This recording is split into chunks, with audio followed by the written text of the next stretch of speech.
de Zamora. Casi, como ustedes saben, no sé si saben, casi todos ellos viven muy jóvenes, entre 15 y 25 años. Bueno, yo soy familiar de Pedro Pablo Turner, que fue concejal e intendente de Lomas de Zamora entre el año 73 y 74. Hoy se encuentra desaparecido. Nosotros, la causa sigue abierta y nosotros también como familiares seguimos buscando su cuerpo con ese baluarte argentino, que es el equipo argentino de antropología forense, que es conocido a nivel mundial. Primero quiero agradecer a los compañeros, a las autoridades del colegio, a Rubén Ciuro por esta actividad que me parece importantísima, trabajar con los pibes y las pibas,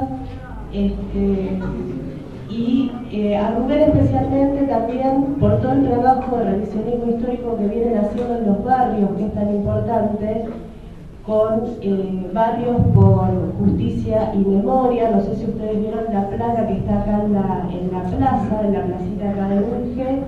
Eso es parte del trabajo que hacen los compañeros de barrios.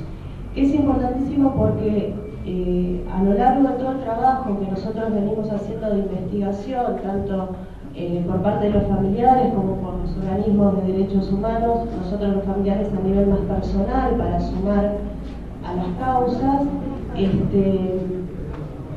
los compañeros de barrio se tomaron el trabajo de ir hablando y hacer un gran trabajo de investigación, no solamente con los familiares, sino también que en ese trabajo hemos descubierto que posiblemente los desaparecidos sean más de 30.000, ¿no es cierto? Porque en los barrios generalmente en esa época no se denunciaba mucho y lo hemos descubierto porque cuando vas a un barrio a hablar con algún familiar, te cuentan que el vecino de enfrente, que la vecina de enfrente o que tal familia desapareció y que nunca fue denunciado.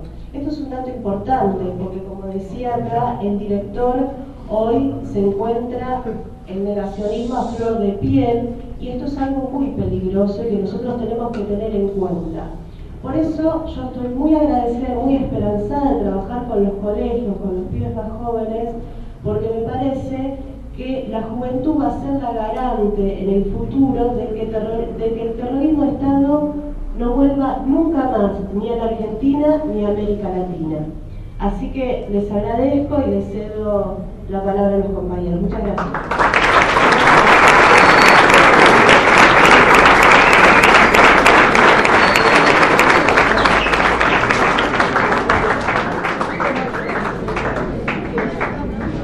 Muy sencillito, la verdad que las palabras de Analía fueron muy claras y después estaremos charlando en el taller.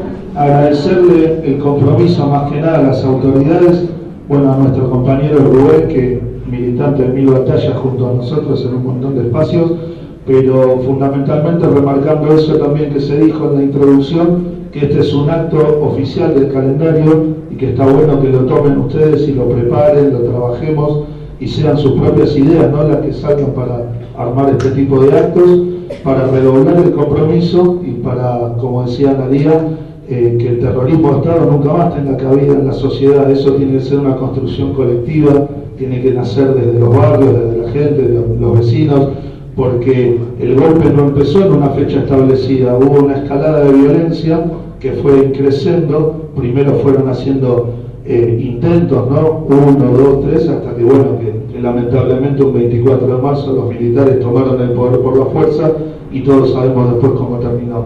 Así que felicitar muchísimo a los directivos y a la escuela que abre las puertas para que podamos hacer esto y también agradecerles el silencio y el respeto, porque la verdad que lo tenemos que construir con ustedes. Ustedes mismos tienen que ser artífices de armar esto todo juntos. Ya vamos a charlar en el taller. Me llamo Dani. Buenos días para todos.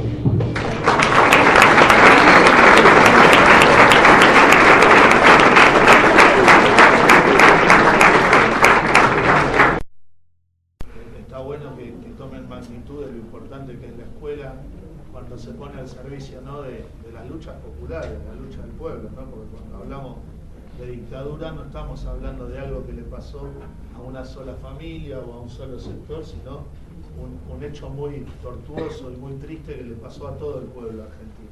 O sea, si bien está muy relacionado con la actividad militante y la actividad política, lo que se intentaba hacer era aplicar un plan como el que está aplicando hoy el presidente, que es un plan de exclusión, o sea, un plan que no cerraba sin la represión que se dio, porque los compañeros de esos años estaban muy organizados y tenían una conciencia política muy trabajada, estaban muy comprometidos con su pueblo. Hoy, por lo menos en mi caso, les vengo a hablar de Barrios por Memoria y Justicia, que es uno de los organismos que hay en el Distrito de Derechos Humanos, que básicamente nace en el año 2011 por la necesidad, ¿no?, de también contar, como se dijo en el acto, ese revisionismo histórico, que en realidad, más que revisionismo, es contar la historia desde la misma mirada de los familiares y de las personas que sufrieron, sí, en este caso, el terrorismo de Estado en primera persona, porque, como bien dijo Analía, hay personas que son familiares directos de los desaparecidos y hay compatriotas que somos parte de la comunidad. El golpe fue para todos, pero hay personas que lo sufrieron en primera persona. Entonces, ante la cantidad de familiares, de vínculos que teníamos en el distrito con muchas familias y familiares de desaparecidos, llegamos a una síntesis de que era necesario intervenir el espacio público con los nombres de los compañeros que habían sido detenidos y desaparecidos por el terrorismo de Estado. ¿Con qué objeto? Con el objeto de generarle a la comunidad la necesidad de preguntarse qué había pasado, o la necesidad al menos de investigar qué había pasado. Porque, por ejemplo, colocamos muchas baldosas, pero ha pasado que en determinadas baldosas la gente del barrio no sabía que había habido un desaparecido en la esquina de su casa. Entonces, a partir de ver una placa colocada con un nombre que conocían, ¿no?, porque las familias que vivían en el barrio se animaron a contar y a preguntarle a sus abuelos o a sus familiares más grandes de qué se trataba todo esto. Con la sorpresa, sí, cuando ya los grandes le contaban que sí, que habían sucedido hechos de terrorismo de Estado en el distrito, y como decía Analía, se tienen cifras aproximadas, porque la verdad que ante esa imposibilidad o ese temor de no contar o de los duelos personales, las cifras no son exactas, pero en Lomas tenemos registro fidedigno, si se quiere, de 317, pero para la militancia y todos los compañeros hablamos de más de 400 personas que están todavía desaparecidas. Y la verdad que con Barrios lo que empezamos a hacer es empezar a hablar con los compañeros de otras organizaciones para sumarnos todos a este objetivo que creemos que está por encima de cualquier lucha partidaria. Esto es algo que nos hermana como comunidad, como pueblo, como integrantes de un mismo país. Porque el golpe, vuelvo a decir, insisto, le pasó a todos los compatriotas. Sí, estuvo focalizado en la militancia, pero fue un crimen contra el pueblo argentino para poder instituir ese plan y que bueno, que la Argentina esté pensada para menos personas de las que actualmente somos. También nos propusimos con Barrios que no esté centralizado en un lugar de Lomas, sino ir a todos los barrios y empezar a rescatar la historia de cada lugar.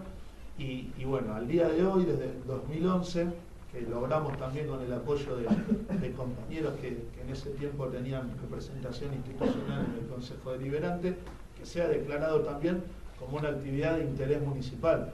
¿Por qué es importante eso? Porque la máxima autoridad, que es el municipio, está diciendo que esto es importante, a lo mismo que la escuela, haciendo el acto, que es la autoridad máxima acá adentro, está diciendo que el 24 de marzo es importante. ¿Eso por qué tiene su valor? Porque las políticas públicas tienen que trascendernos a nosotros. Nosotros somos seres humanos, yo no me quisiera morir nunca, pero me voy a morir, lo mismo que las madres, las abuelas. Entonces, ustedes que son jóvenes, y después vendrán sus hijos, sus nietos y así sucesivamente, tienen que ser garantes de que esta política continúe en el tiempo. Para eso tenemos que ordenarla, trabajarla y sumar cada vez más volumen para que no seamos solo nosotros. Yo les voy a contar un poco algunas baldosas que están todas en este, después vamos a repartir, pero para que las visiten, para que pregunten, y como decía Rubén, si se animan a preguntar hoy, bárbaro, pero también tenemos redes sociales, todos pueden preguntar de distintas maneras, y la verdad que está buenísimo que lo construyamos entre todos, porque también, como decía Rubén, en el distrito tuvimos un centro clandestino de detención, tortura y exterminio que queda acá muy cerquita, en Villa Centenario, que es el Pozo de Banfios. Entonces, esa historia, nosotros contamos una parte, pero si no la contamos entre todos es incompleta. nos merecemos como distrito luchador, que tiene una historia muy fuerte. Ella puedo hablar de Pedro Pablo Turner, que fue un intendente también elegido por el pueblo, muy comprometido con su comunidad. Tenemos una historia grande en militancia. Militancia significa ponerse al servicio del otro para que todos vivamos mejor. Entonces está bueno que a partir de las baldosas que van a conocer ahora, que se acerquen, que participen y que por lo menos si tienen alguna duda la pregunten. Acá hay confianza, somos todos del mismo palo. Nuestra primera baldosa fue el 19 del 11 del 2011 y está en Lomas Oeste, que es la baldosa de los compañeros Camps y Pargas. Fue nuestra primera baldosa, contó con muchísima gente ese día, casi 600 personas, un acto muy grande, y la verdad que para nosotros fue el primer mojón que pusimos y desde donde después nos paramos, ¿no? Estuvo señalizada justamente en una de las casas donde los compañeros resistieron a los militares, cuando fueron muertos ahí, ¿no? Compañeros históricos del peronismo, pero que les tocó resistir en esa casa. Incluso tuvo una historia muy tragicómica, si se quiere, porque hoy la casa viven personas que no están de acuerdo con las políticas de memoria, verdad y justicia, y eran cuerpo a cuerpo porque hacíamos la baldosa, la vandalizaban, nos hacían trapisondas para que no podamos ir, la tapaban con escombros. Bueno, llevó todo un laburo, no solamente político de ponernos de acuerdo y decidir hacer eso, sino de cuidarla, que gracias a Dios con las autoridades que viven cercanas y los vecinos, los compañeros que tenemos por ahí, logramos que esté. Pero bueno, fue nuestro primer paso y a partir de ahí no paramos nunca más, ¿no? Seguimos con los baldosones que están en la puerta del ENAM. El ENAM es un colegio muy importante, seguramente el que no lo conoce por lo menos lo sintió nombrar. Es un colegio que además tiene 33 desaparecidos, lo que se conoce como la división perdida del ENAM, donde también hay una historia de mucha militancia y demás. Y bueno, fue nuestra primer baldosa en conjunto, lo hicimos con las autoridades del colegio, con vecinos que se acercaron. Después hicimos también una colectiva en el barrio de La Cera, que es la baldosa que queda en Namuncurá y Gaona, eso es Banfield del otro lado. Seguimos en la Plaza San Cristóbal, en Pasco al fondo, que también Pasco, para los que no escucharon o habrán escuchado el pasado, tiene una historia también muy importante con lo que fue la masacre de Pasco, que eso fue un 21 de marzo del 75. En Lomas de Zamora se toma esa fecha como el Día Municipal de la Memoria, el 21 de marzo, aparte del 24 como fecha nacional, que también hay una historia fuerte ahí. Construimos una también en el Pozo de Banfield, que está sobre la vereda del espacio de memoria, que la inauguramos, me acuerdo, con Emilce Moller, que es una compañera sobreviviente de ese centro clandestino de detención, que estuvo muy buena, porque la construimos también en un acto con pibes y pibas como ustedes, que pasaban y bueno, le íbamos contando un poco la historia y demás. Después también construimos una muy importante que fue reconocer a los trabajadores municipales desaparecidos por la dictadura.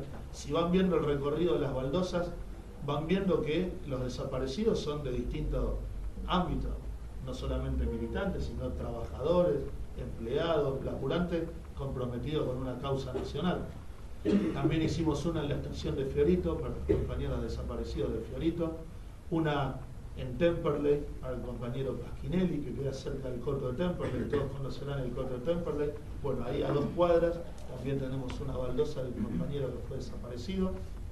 Después tenemos, como decía Ana al inicio del acto, la baldosa que está acá nomás, en la Plaza Turner, que es muy importante porque simboliza no solo su lugar de referencia, sino su lugar de militancia y el lugar de su vecino, ¿no? Con lo que él caminaba y trabajaba a diario, que también fue vandalizada. La verdad que eso hay que decirlo, ¿no? Esta es una pelea ideológica donde hay gente que no piensa como nosotros, pero digamos, nuestra mayor coincidencia, nuestra única venganza, como dicen las madres, es ser felices. Para ser felices hay que garantizar que todos tengan acceso a la educación, a una vivienda digna, a un trabajo, a la salud, que es por lo que peleaban los compañeros, ni más ni menos que eso. Así que es importante desde el amor, desde la paz y desde el consenso ir generando esa conciencia popular. La tenemos que generar con ustedes. Después tenemos la del barrio Nocito, que está también de Camino Negro para este lado, en la plazoleta que está en Isabel la Católica, una de las últimas. Hicimos también la de los curas palotinos en homenaje a Emilio Barletti, que queda en el barrio El Faro. Ahí ven también cómo muchas veces se dice que la iglesia fue cómplice, y es verdad, porque hubo muchos de la iglesia que estaban a favor del golpe, pero también hubo sacerdotes muy comprometidos, como el padre Mujica, como los palotinos, que sufrieron el terrorismo, y la verdad que está bueno que se sepa. La última, o anteúltima, mejor dicho, que hicimos fue la que está la baldosa del compañero Cerrudo, en Bruselas y Labardel, acá en Budge. Y las últimas que hicimos fue el año pasado, que son las baldosas de Temperley. Fueron colectivas. Temperley también tiene una historia de mucha militancia. Hace poquito, si alguien es hincha de Temperley, se homenajeó a uno de esos compañeros en un acto muy bueno y de reivindicación del 24 de marzo. El equipo de Temperley salió a la cancha con una remera que dice "Nunca más", sintetizando un poco la orientación ideológica de las autoridades del club, ¿no? Y vean cómo lugares donde antes no se hablaba de esto se van incorporando a la lucha, y también vamos generando memoria en una movida muy importante. No quiero dejar de citar, que también los compañeros después lo dirán, que los Andes también ha arrancado con una movida importante de derechos humanos, que está bueno desde el sentimiento que uno tiene por los clubes, ¿no? Yo, en mi caso, yo soy gallina, soy hincha de River, me gustaría que lo tengamos River, hoy no lo tenemos, pues, una mala tengo que tener. Pero tanto Banfield, Temperley y los Andes, en una buena iniciativa militante y de compromiso con la comunidad, empiezan a hablar de derechos humanos. Eso es muy importante. O sea, cualquiera que sea hincha de uno de los clubes seguramente va a encontrar un socio, un amigo, un compañero que le invite a participar, y que está bueno que desde ahí entre todos construyamos, ¿no? Yo no la quiero hacer más larga. Lo que sí les quiero decir que Barrios por Memoria es un agrupamiento que sintetiza muchas expresiones políticas. Ahí participan muchísimas de distintas agrupaciones. No es que somos solo de una agrupación, sino que hay muchos compañeros y compañeras, que es un proyecto autogestivo. Lo hacemos con el aporte solidario de los compañeros y de los vecinos que se acercan a colaborar, que es un trabajo militante porque tiene dos momentos. Tiene un momento de construcción política y construcción, si se quiere, física de la baldosa, que tiene que ver con escuchar a los familiares, ir a recuperar esas historias, peinar el barrio y hacer un laburo territorial de la zona para contarle a los vecinos de qué se va a tratar el acto. Y tiene un momento muy sentido y muy reivindicativo, que sí es el día efectivo de la colocación de la baldosa, donde los familiares, los vecinos y toda la comunidad y la militancia se acercan y dicen la verdad, sus propias percepciones de lo que fue el golpe para ellos y de por qué es importante reivindicar todo eso. La verdad que estaría buenísimo que les interese, que se conecten con nuestras redes sociales. Tenemos un Facebook, también tenemos unos mails. El Facebook es Barrios Lomas. Generalmente es más importante que pregunten por privado, porque si no en los muros vieron que se arman esos choclos de discusiones y demás, que las discusiones me parece que las tenemos que dar en ámbitos como estos, porque las redes sirven para difundir, pero la política la construimos acá, entre nosotros, con personas de carne y hueso. Me parece que hoy también es bueno decir, y en un ámbito juvenil como este, que las redes son un soporte muy importante que tenemos, porque los medios cuentan lo que quieren, pero también muchas veces nos confunden y pasan noticias que a veces no son verdad, o que las usan para dividirnos entre nosotros, cuando en realidad la política la tenemos que construir acá, con personas de carne y hueso, mate o charla de por medio. Estaría bueno que manden un mate de Google, sí, el que fuere, pero sí que sirven para difundir, para tener contacto de qué andamos y qué hacemos, pero que está bueno que generemos espacios de discusión como este.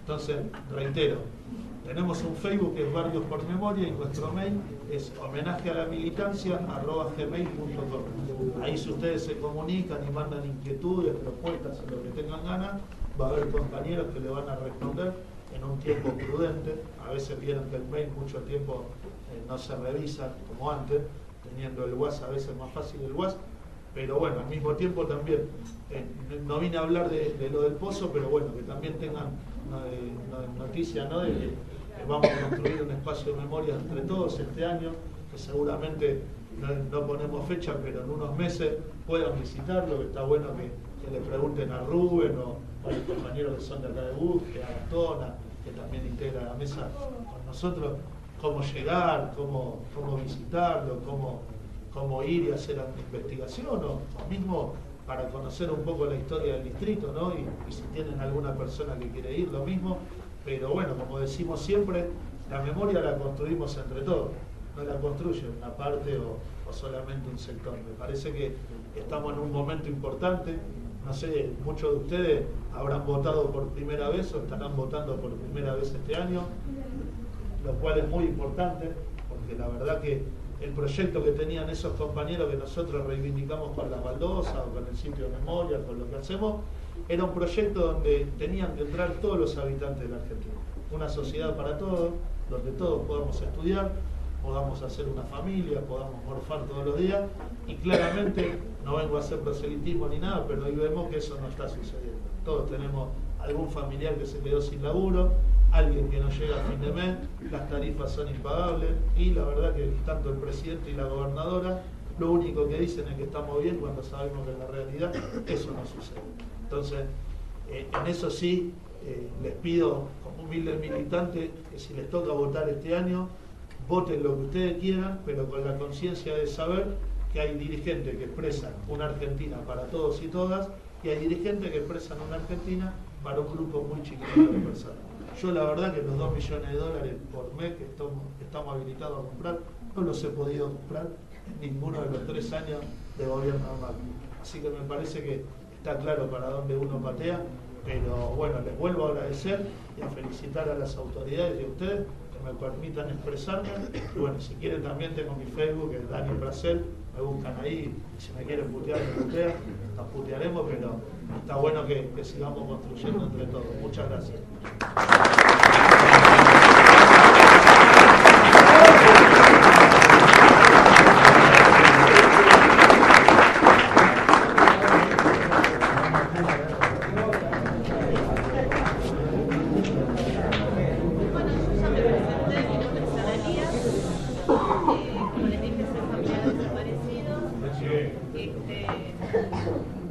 También soy hija de exiliados políticos. Esto realmente no lo cuento porque nunca me interesa hablar en primera persona, pero creo que es importante señalarlo porque en este taller creo que vamos a ver, digamos, también son importantes los contextos en los que se dan todo lo que es el terrorismo de Estado. Yo quiero primero seguir destacando el trabajo de los compañeros de barrios. A mí me emociona mucho lo que hacen, me parece que es una tarea importantísima, me parece que es una tarea necesaria. Mantener viva la memoria histórica no es solamente un nombre o una cosa que muchas veces se ha banalizado, hay que reconocerlo. Es una tarea importantísima, más que nada hoy por hoy, porque el terrorismo de Estado no puede volver, como ya les dije, ni a Argentina ni a Latinoamérica. Bueno, para empezar un poco y darle un contexto a la historia de Pablo Turner vivió en este barrio, van a ser unas cuadras de acá, y llegó a ser concejal y llegó a ser intendente por un periodo de tiempo muy cortito. ¿No? Pablo en realidad venía de la provincia de Chaco, había nacido en el año 40 y nace en una familia que en realidad todos hacían política. De hecho, él es testigo de lo que fue la provincialización del Chaco en el año 52-53. El tío de él fue gobernador de esa provincia, era también un sindicalista, como Pablo, y es testigo de cómo se lleva adelante esa tarea titánica, digamos, de organizar una provincia, todo lo que significa eso, ¿no? Y hecho enteramente por un gobierno obrero, ¿no? Porque eso lo había decidido Eva Perón, que sea un trabajador el que esté enfrente de la gobernación. Cuando llega el 55, otro de los golpes militares que nosotros tuvimos acá en Argentina, el primero fue en 1930, la familia se desarticula totalmente, digamos. La vida de Pablo podía haber sido una vida tranquilamente cómoda, digamos, ¿no? Y sin embargo, él decide venirse a Buenos Aires porque, bueno, la mitad de la familia queda presa, la persecución política, eso es una característica del golpe del 95. Hay muchos dirigentes, trabajadores, obreros y más que nada peronistas que van a parar a la cárcel sin juicio previo, o sea, eliminando todo lo que es el Estado de Derecho. Esto nunca se cuenta, digamos, de lo que fue el golpe del 55, pero esto fue así. Pablo lo vive en carne propia, se viene a Buenos Aires y decide venir a militar uno de los barrios que en ese momento eran muy humildes, pero que él consideraba que tenía que estar acá y dar la batalla, y así es como comienza, digamos, a vincularse con distintos sectores del peronismo, más que nada después con la juventud peronista, comienzan, digamos, a trabajar los barrios, hay una gran inserción de la juventud peronista, sobre todo en estos barrios, ¿sí? Todo lo que es acá, Burge, Fiorito, Cuartel Noveno.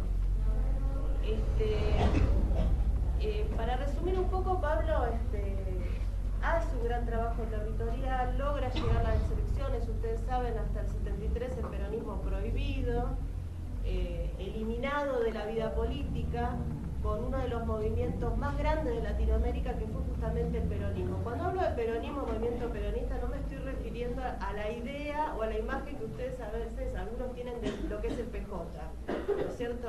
Que no lo vamos a discriminar, pero digo, es algo muy distinto, ¿no es cierto? Para que ustedes se den una dimensión de todos los grandes procesos que se han vivido en Argentina. Y uno de los más importantes en Latinoamérica es el proceso que da el peronismo de resistencia, volver al poder, los 70, ¿no es cierto? Con una juventud que eclosiona por el lado de las armas, digamos, la revolución armada que se da no solamente en Argentina, sino en toda Latinoamérica y casi el mundo. ¿Sí? La de los 70 fue una juventud, digamos, que muy rebelde. En ese contexto, Pablo es el intendente, Perón vuelve al país, bueno, Cámpora asume el gobierno por un corto periodo de tiempo, y Pablo es uno de los funcionarios que también está por un corto periodo de tiempo acá en la municipalidad de Lomas de Zamora. ¿Por qué digo corto periodo de tiempo? Porque se da en todo el país un avance de estos grupos de derecha, la violencia va a ir creciendo, y hay muchos compañeros que ocupaban cargos públicos, ya se los voy a nombrar, porque la mayoría está desaparecido también, que van siendo, que prácticamente se los saca de su lugar en la función pública, ¿no? Pablo había vivido el golpe del 55 cuando se llevan detenido a su tío, un gobernador que también va destinado al olvido, que es Felipe Gallardo, que nosotros siempre que podemos lo recordamos. Y estos otros intendentes y gobernadores también. Estoy hablando del caso de Pablo y sucede todo en el año 74, ¿sí? El año 74, ¿todos tienen internet? ¿No? Bueno, como hoy existe internet, que en nuestra época no existía, yo les pido que anoten y que después googleen y busquen y que investiguen. Estos son temas muy importantes. Esto se da en la provincia, por ejemplo, de Salta, el gobernador Miguel Ragone, que hoy se encuentra también desaparecido. Se da en la provincia de Jujuy, con Luis Aredes, ¿sí? Que fue intendente de General San Martín, que hoy se encuentra desaparecido también. Y que se da esto, ¿no?, de lo que nosotros decimos, esa cosa de la dictadura cívico-militar. Porque Luis Aredes, un médico que durante su intendencia tuvo muchos enfrentamientos con los Blaquier, con los de la Azúcar Ledesma. Bueno, justamente cuando a él lo secuestran con una camioneta que venía de la empresa Ledesma, ¿sí? Están acusados de crímenes de lesa humanidad. Eso es lo que quiere decir. También sucede en la provincia de Córdoba, esto tenganlo en cuenta, con Obregón Cano, que le dan un golpe militar, prácticamente un golpe de la policía allá en Córdoba. Digamos, este es el contexto que se vive. Ahora, lo que nosotros tenemos que preguntarnos es por qué sucede esto. ¿Cuál es el contexto que se da?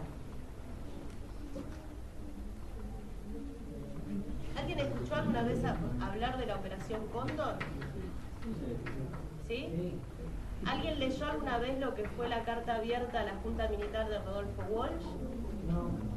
Bueno, yo se las recomiendo que después la busquen y la lean. Rodolfo Walsh habla sobre todo a un año del golpe militar, que fue en el año 1976, acá en Argentina. En América Latina ya se había dado en el año 73 en Chile, ¿sí? Una dictadura que duró 17 años.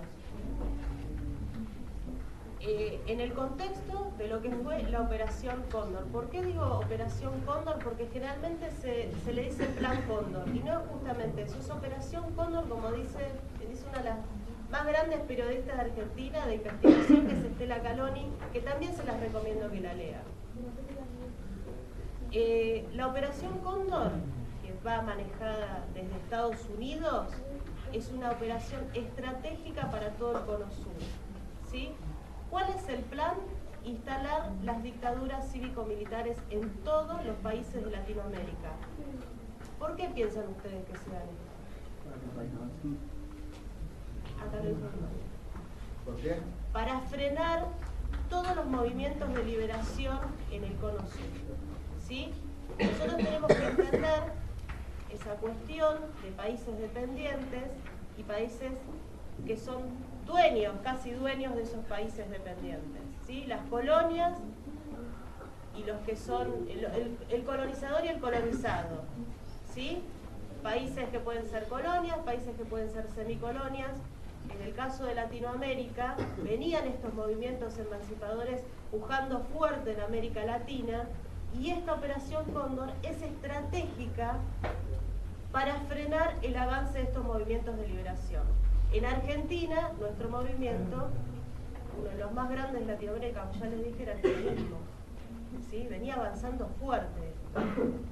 Ya aparecieron las organizaciones armadas en Latinoamérica, ya se había dado el proceso de descolonización en las colonias de África, ¿sí? Venían esos procesos bastante avanzados, y lo que sucede acá en América Latina es instalar estas dictaduras militares, desarticularlas, estos movimientos de liberación, y además pasar a la eliminación física, ¿sí? Histórica. Ahora les pregunto a ustedes, ¿por qué creen que era necesario instalar las dictaduras militares en Argentina? No solamente para frenar los movimientos de liberación nacional, para instalar un plan económico. Y esto bien lo explica Rodolfo Walsh, y lo explicaba acá el compañero, de instalar modelos económicos, ¿sí? Rodolfo Walsh los describe como uno de los crímenes de lesa humanidad más grandes. Él ya veía en el 77 este plan estratégico en el cual coordinaban todas las dictaduras latinoamericanas. Por eso les nombré la cuestión de los exiliados políticos. Nosotros, al salir a Brasil como exiliados políticos, sabíamos que ahí corríamos peligro, que teníamos que salir, porque había una coordinación entre todas las dictaduras de América Latina. O sea, quien era secuestrado en Brasil y era argentino podía ser trasladado o a Paraguay o a Argentina, ¿sí? Rodolfo Walsh lo describe como políticas organizadas de miseria y de hambre, que se instalan a través del terror, ¿sí? Esto es lo que sucede en Argentina. Es importante remarcarlo, porque hoy se habla de una Operación Cóndor 2, ¿sí? Y que está dado por todo lo que sucede en el mundo. Todo lo que sucede en el mundo nos afecta a nosotros. Y esto es lo que pasó entre los años 70 y 80 acá.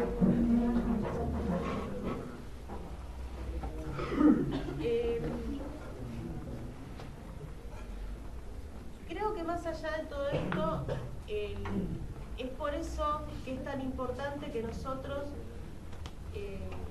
mantengamos viva la memoria histórica, no como un recuerdo del terror o del horror o de los crímenes que se han cometido, eso hay que tenerlo presente, sino para seguir construyendo, digamos, países en los cuales estén vigentes el Estado de Derecho, ¿sí? Nosotros tenemos casos en Argentina recientes donde no se respetó el Estado de Derecho, en donde, digamos, hay tácticas que a veces los que hemos sido rozados por el terrorismo de Estado de alguna manera nos llama mucho la atención, que es lo que explicaba el compañero acá por algunos casos en particular. Creo que más allá de la historia de Pablo, que es como uno de los casos importantes de Lomas, más allá que para mí los casos de los compañeros son todos importantes, nosotros no sabemos dónde están todavía lo seguimos buscando, y eso pasa con muchos de los familiares de desaparecidos. Por ahí no lo encontramos nunca, puede pasar con los compañeros que fueron destinados al mar,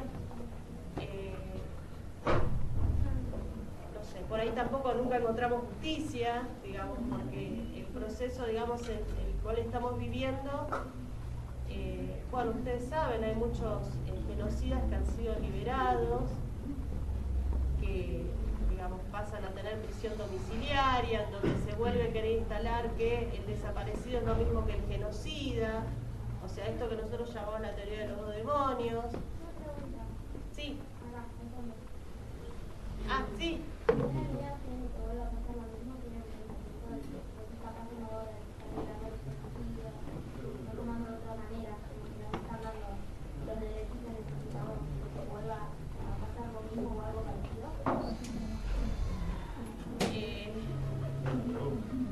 Excelente pregunta la compañera. Sí, nosotros no tenemos miedo de que sea de la misma forma, pero lo que está pasando también con que se apaña desde los medios de comunicación, digamos, donde se justifica y se oculta, digamos, todo lo que ha pasado, se quiere justificar lo que ha pasado alguna vez o lo que está pasando ahora. No creemos que de la misma manera, pero sí una cuestión de baja intensidad es lo que estamos viendo, para ser sinceros. Nosotros vemos estas cuestiones de baja intensidad en donde van probando, van planteando a la población a ver si tiene aceptación o no. Por eso es tan importante que se reivindique la memoria histórica, y más porque hemos tenido genocidio en la historia que nos han pasado por encima. Yo no sé si ustedes alguna vez leyeron lo que fue la Segunda Guerra Mundial y los campos de concentración nazis. A partir de eso es que nace después, unos años después, la Declaración Universal de los Derechos Humanos. ¿Sí? Exactamente. El bombardeo de la Plaza de Mayo. El bombardeo de la Plaza de Mayo, que también es algo que siempre se ocultó, que nunca se habló. Está bueno lo que dice el compañero, que tengamos en cuenta. Hubo un gobierno de facto, cuando decimos de facto es porque se toma el poder por la fuerza, no democráticamente, que se animó a bombardear una plaza. Tengamos noción de eso. O sea, no hay casos en el mundo donde el ejército ataque a su propio pueblo, más allá de que ha habido guerras.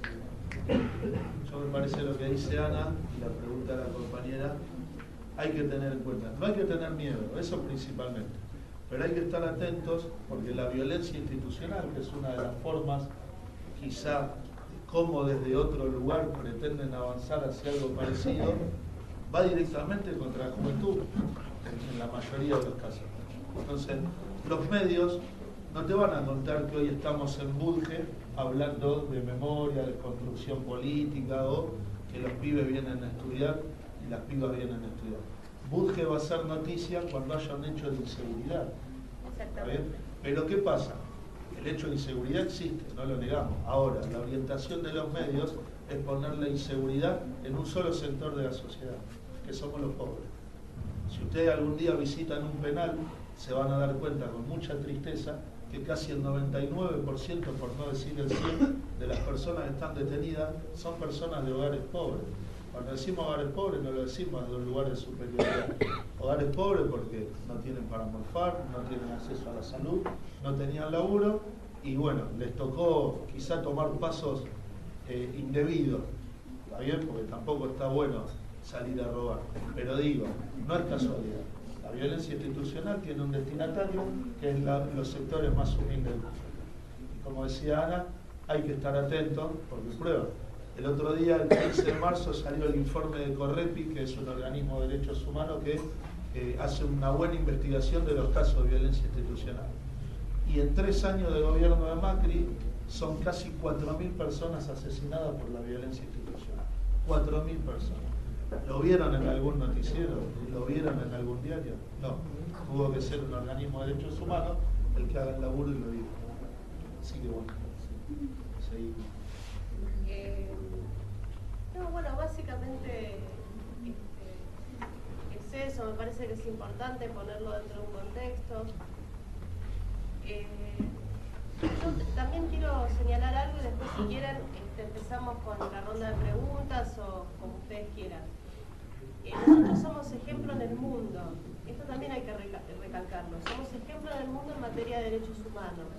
Nosotros hemos logrado, con la lucha de los organismos de derechos humanos, sobre todo madres, ¿no?, que son las primeras que empiezan a hacer esta visibilización de lo que está pasando en el país, apareciendo en la Plaza de Mayo, y además los exiliados que salen al exterior, que logran salir al exterior y comienzan una campaña de denuncia.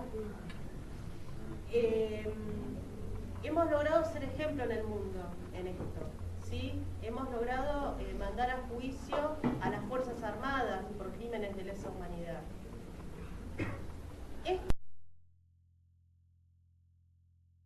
Porque somos ejemplo, por ejemplo, para un país como España, ¿sí?, que después de la Guerra Civil Española en 1939 negociaron con los nazis mandar a los campos de concentración nazi a gran parte de su población y nunca fue juzgado.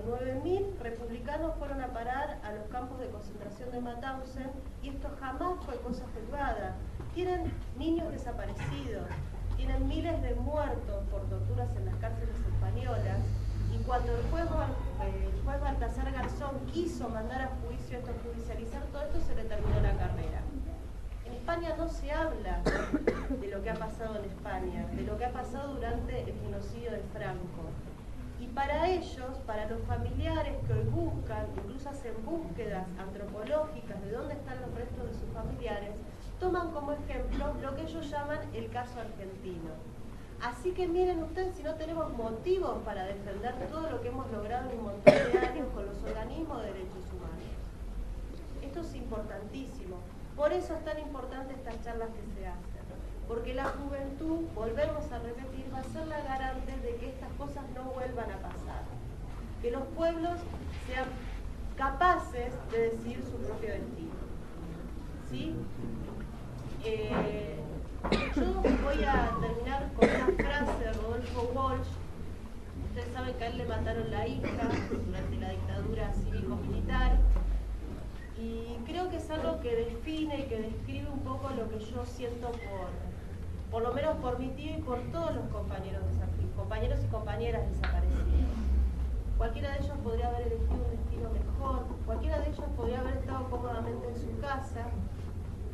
Sin embargo, Rodolfo Walsh, sobre la muerte de su hija, dice: en el tiempo transcurrido he reflexionado sobre esa muerte. Me he preguntado si mi hija, si todos los que mueren como ella, tenían otro camino.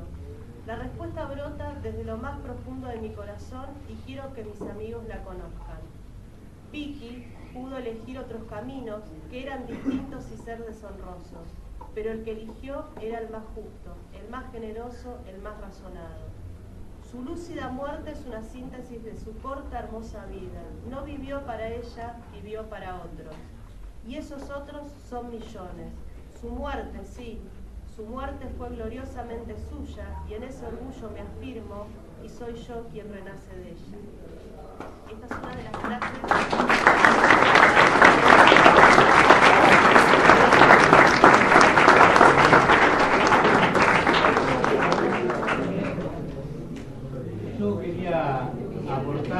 Me estaba acordando ahora que estas cosas siempre parece que fuera como una historia lejana, ¿no?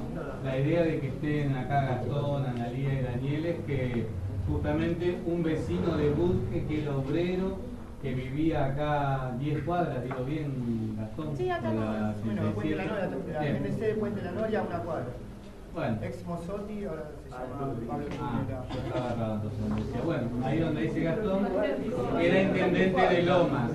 También a esta escuela vinieron los sobrinos de Minito Cejas, David, uno de los alumnos fundadores de esta escuela, porque tuvo que pelearla, y su hermana. Sobrinos de Minito Cejas, otro compañero desaparecido de Lomas de acá de Budge, ¿no? Y te quería pedir, Analía, que complete cómo fue, llegaste hasta la intendencia. Sí. ¿Cómo fue lo del cuando da el golpe y que lo agarran en Chaco? Y lo de la causa. Después del 74, que Pablo es destituido, no se le da una especie de golpe de Estado municipal, ¿no? Ya empezaba todo esto de la derecha, la burocracia sindical, digamos, a jugar fuerte ahí, ¿no? Se peleaban dos proyectos de país, no es joda, digamos, era bastante violenta la cuestión. Pablo, después de un tiempo, se va de acá de Lomas de Zamora, ya había una situación bastante pesada, la AAA estaba actuando, grupos de derecha, paramilitares, y Pablo decide irse al Chaco, ¿no? Su ciudad natal, estar cerca de su familia y en algún momento poder irse a Paraguay, porque Pablo ya sospechaba de que se venía algo mucho más horroroso de lo que ya se había vivido. Ya se sospechaba, ya estaba en el aire. No se podía confirmar, pero Pablo eso ya lo tenía como asumido hasta en algún punto. Se va al Chaco, se queda ahí por un tiempo, pero en abril de 1976, apenas un mes después del golpe, lo va a buscar una patota al lugar donde él estaba. Se lo llevan entre comillas detenido, o sea, no hay legajos de eso, pero por lo menos por 2 semanas la esposa lo pudo ir a ver. Después de eso, de estar detenido en una comisaría y en una alcaldía, le informan a mi tía de que iba a ser trasladado a Buenos Aires. Bueno, dice mi tía, ¿dónde lo voy a ver? La cuestión es que nunca más se supo nada qué es lo que pasó de Pablo. Hace muy poco tiempo nosotros descubrimos que ese traslado se produjo a La Tablada. ¿Sí? Esto es producto de la investigación de los abogados. De ahí no tenemos más rastro, no sabemos qué pasó, sospechamos, se hizo una exhumación del cuerpo en el cementerio de Avellaneda, nos dio negativo. Estamos esperando más respuestas del equipo argentino de antropología forense. Y de ahí nosotros perdemos todo rastro. Lo que hace mi familia es, dentro de lo que se podía, ¿no? Porque también ustedes tienen que ver que al desaparecer el marido, la mujer queda sola, queda con los chicos, en una situación muy precaria también, ¿no? Todas las noches o casi todas las noches apareció una patota en la casa a reventarte la casa, a llevarte a algún otro vecino, digamos, y con una situación muy traumática. Y lamentablemente nosotros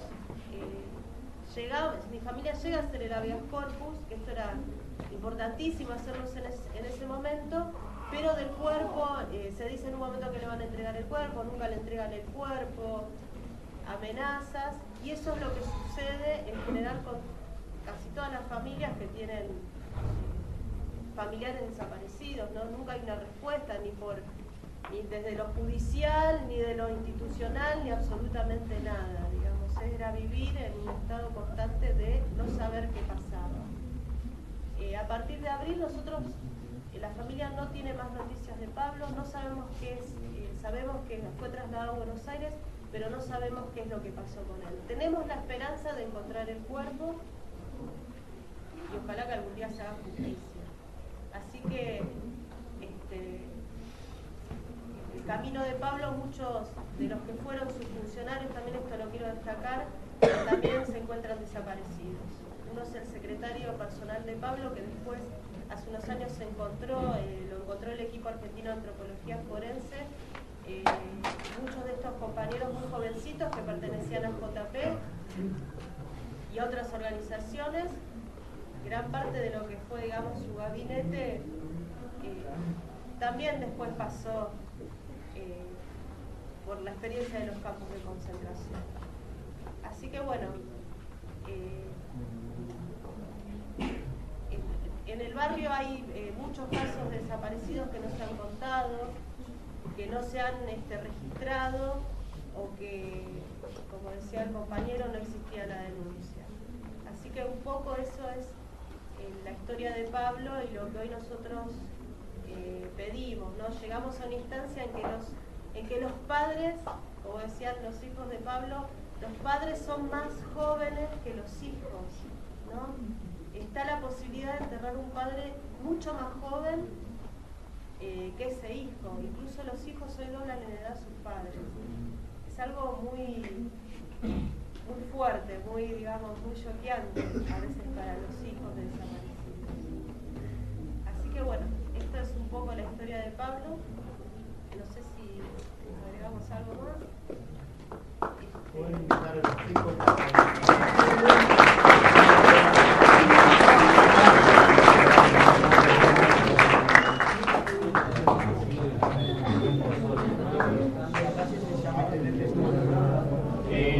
Gastón, que es vecino también de acá de Lomas y papá de alumnos de escuelas públicas, va a hacer una invitación y va a comentar además lo de la calle, que a veces se nos va perdiendo.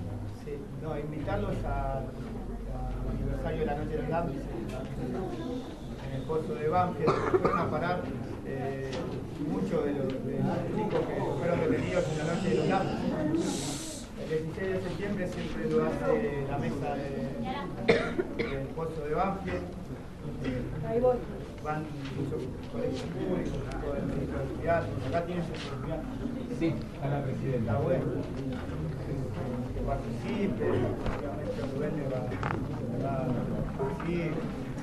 A veces no dan micro, a veces sí, a veces no. Pero acá tienen el 318, que sale de Puente de la Noria, los deja en Camino Negro y Rodríguez, es la segunda parada cuando agarra Rodríguez. Y son 2 cuadras para allá. Es siciliano. Y Bernet. Justo atrás de los de ese edificio que están cuando pasás Camino Negro y Rodríguez. Ahí está el de tortura y detención. El que entraba al pozo no salía. Es importante participar en esto que es el aniversario de la Noche de los Lápices, porque la mayoría que fue secuestrado en La Plata después terminó acá en el pozo de Banfield, y además eran todos chicos menores de edad, la mayoría, ¿sí? Chicos de las escuelas secundarias, de los centros de estudiantes. Así que es importante participar. ¿Vieron la película de la Noche de los Lápices? Bueno, fueron a parar al pozo de Banfield.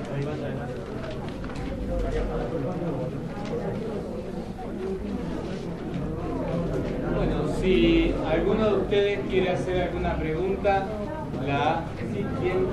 Sí.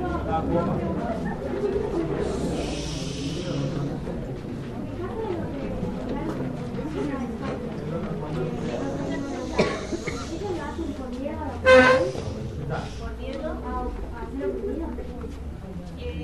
No, en realidad,